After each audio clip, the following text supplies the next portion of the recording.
Good morning सर्वांना. Good morning, evening, afternoon, जेव्हा तुम्ही हा व्हिडिओ बघत असाल तेव्हा. काल आपण working and principle of engine शिकलो.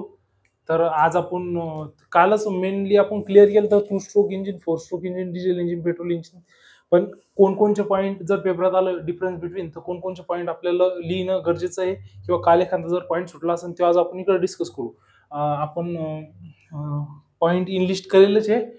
4 स्ट्रोक इंजिन, 2 स्ट्रोक इंजिन. आता या साईडनं मी तुम्हाला समजून सांगतो एक एक पॉईंट, किंवा जर इकडे जर समजलं नाही, काल जर समजलं नाही तर आज डायरेक्ट क्लिअर कट होईल. पण कालचा व्हिडिओ बघणं आवश्यक आहे, कारण की कंपोनंट काय काय इंजिनचे बेसिक नॉलेज कालच्या व्हिडिओमध्ये आपण दिलेलं आहे. ते पहा, 4 स्ट्रोक इंजिन, 2 स्ट्रोक इंजिन. पहिलं म्हणजे स्ट्रोक समजून घ्या. जे इंजिनच्या टॉप लेवल पासून तर बॉटम लेवल पासून टॉप लेवल पासून तर बॉटम लेवल पर्यंत, ह्या टॉप लेवल पासून तर इथपर्यंत बॉटम लेवल पर्यंत ही जी मुवमेंट होती पिस्टनची त्याला म्हणतात स्ट्रोक. तर मग टॉप लेवल पासून बॉटम लेवल पर्यंत आला 1 स्ट्रोक.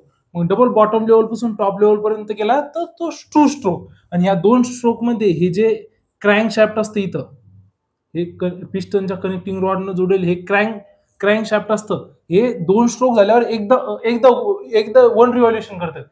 बरोबर आहे. तुम्हाला ही कन्सेप्ट समजली की एकदा रिव्हॉल्युशन करते, म्हणजे 2 स्ट्रोकला एकदा रिव्हॉल्युशन करतं क्रँकशाफ्ट. ओके. तर आपला पहिला मुद्दा आहे 4 स्ट्रोक मध्ये 1 power stroke of every 2 revolution of crankshaft. काल आपण जी कन्सेप्ट पाहिली तिच्यात सुरुवातीला एअर प्लस फ्लुइड मिक्सचर आत येत जाय, बरोबर आहे.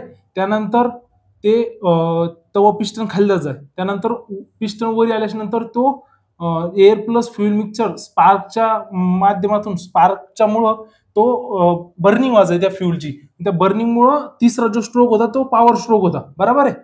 तिसरा जो स्ट्रोक होता तो पॉवर स्ट्रोक होता आणि चौथा यायला ते गॅसेस बाहेर निघून जातात, बरोबर. तर मग या 4 स्ट्रोक मध्ये, म्हणजे 4 स्ट्रोक म्हणजे किती रिव्हॉल्युशन?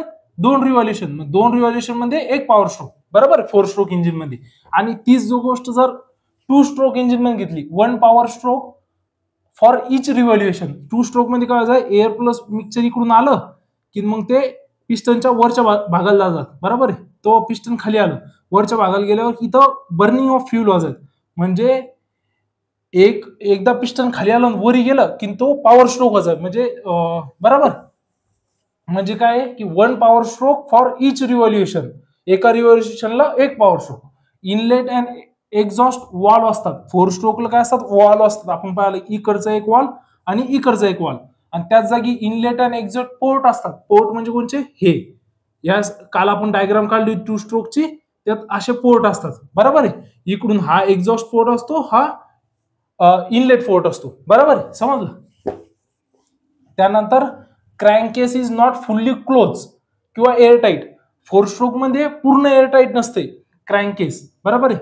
म्हणजे क्रँकेस कोणचा, हा भाग ज्याच्यात क्रँक शाफ्ट फसेल असतो, हा भाग फुल्ली एअरटाईट नसतो. आणि तेच 2 स्ट्रोक इंजिन मध्ये क्रँकेस इज फुल्ली एअरटाईट, बरोबर, किंवा क्लोज, फुल्ली क्लोज. आता चौथा पॉइंट आहे top of the piston compress the charge. फक्त 4 स्ट्रोक मध्ये top of the piston. Top of the piston कसं, आता जो पिस्टनचा वरचा भाग होता त्याच भागातून आता एअर प्लस फ्लुइडचं मिक्सचर आलं, तो वरच्याच भागात राहील. त्यानंतर वरी गेलं, इथं बर्निंग झालं तरी पण वरच्याच भागात राहील. म्हणजे पिस्टनच्या टॉप भागालाच फ्युलचे मॉलिक्यूल राहतील. आणि ते जर समजा 2 स्ट्रोक मध्ये गेलं तर बोथ साईडनं कसं, की आपण कालच्या डायग्राम मध्ये पाहिलं की हे जो एक्झॉस्ट वॉल आहे हा इनलेट वॉल आहे. जेव्हा पिस्टन वरी जातं पहिले आलं तर इथून गॅसेस आत येतात, म्हणजे एअर प्लस फ्युएलचं मिक्सचर आत येतं, बरोबर आहे. मग पहिले सुरुवातीला खालच्या भागातून मॉलिक्यूल असतात, नंतर ते पिस्टन जेव्हा खाली येतं इथं बर्निंग झाल्याच्या नंतर मग हे गॅसेस बाहेर निघतात, तेव्हा हे जे एअर प्लस फ्युएलचं मिक्सचर ते ह्या साईडनं वरी चाललं जातं, बरोबर आहे. मग ते दोन्ही साईडला पिस्टनच्या बोथ साईडला टच करतात, म्हणून काय दिले, both side of the piston compress the charge. Okay, हा कन्सेप्ट तुम्हाला समजला असेल. त्यानंतर साईज ऑफ फ्लायव्हील. फ्लायव्हील कोणचं, समजा आता क्रँकेस आहे ना, त्या क्रँकेसला कनेक्ट असतंय फ्लायव्हील. तर त्या फ्लायव्हीलचं जी साईज आहे ती याच्यात कशी आहे, कम्पेरेटिव्ह लार्जर आहे, आणि याच्यात कशी आहे, स्मॉलर आहे, बरोबर आहे. या क्रँकेसला कनेक्ट असतंय फ्लायव्हील. फ्लायव्हील या अशा प्रकारचं हे कशासाठी काम करतात, याच्यावर एखाद्या वेळेस ऑब्जेक्टिव्ह येऊ शकतो की हे मेनली टॉर्क मेंटेन करण्यासाठी यूज केलं जातं. बरोबर आहे. म्हणजे एखाद्या वेळेस पिस्टनची पॉवर कमी जास्त असते. आता मेनली एकच पिस्टन नसतं एका इंजिन मध्ये, 4 पिस्टन 3 पिस्टन म्हणजे असं 3 सिलेंडर असतात, 4 सिलेंडर असतात. तर मग त्या सिलेंडरची पॉवर इव्हन करण्यासाठी किंवा इक्वल करण्यासाठी फ्लायव्हीलचा वापर केला जातो. ते फ्लायव्हील ते मेंटेन करण्याचं काम करतं. ओके, चला नंतर fuel is fully consume in 4 stroke engine. आता वरून जे फ्यूल येतं ते फुल्ली कन्झ्युम होऊन जातं, कारण की त्यात 4 स्ट्रोक होतात तोपर्यंत ते फुल्ली कन्झ्युम होऊन एक्झॉस्ट वॉलनं बाहेर निघून जातं. पण ते 2 स्ट्रोक मध्ये काय होतं, फ्यूल नॉट फुल्ली कन्झ्युम. जर समजा आता तुम्ही फ्यूलचं कसं धरू शकता की आपण 100 ml फ्यूल टाकलं तर 4 स्ट्रोक मध्ये त्याची 80 HP हॉर्स पॉवर तयार होईल. समजा असं एवढी पॉवर नसती, पण फॉर एक्झाम्पल. आणि तेच 2 स्ट्रोक इंजिन मध्ये इथं 50 HP पॉवर जनरेट होईल. बरोबर आहे. म्हणजे फ्यूल फुल्ली कन्झ्युम नाही झालं. ओके, त्यानंतर removal of exhaust gases is easy, कारण की इकडून इनलेट वॉल असती आणि इथं एक्झॉस्ट वॉल असती, म्हणून इकडून फ्यूल आलं, फ्यूल प्लस मिक्सचर बर्निंग झाल्याच्या नंतर इकडून गॅसेस निघून जातात.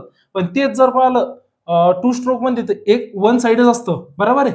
त्याच्यामुळे काय होतं, इकडून येणं आणि इकडून जाणं थोडं डिफिकल्ट होतं. बरोबर आहे. त्याच्यामुळं गॅसेसचं रिमूव्हल कम्पॅरेटिव्हली डिफिकल्ट असतं. Comparatively difficult. Torque produce is even आणि इकडं लेस इव्हन असतो टॉर्क प्रोड्यूस. मी सांगितलं टॉर्क बद्दल. All type of speed is possible, म्हणजे हाय स्पीड पण चालू शकतं, लो स्पीड पण चालू शकतं.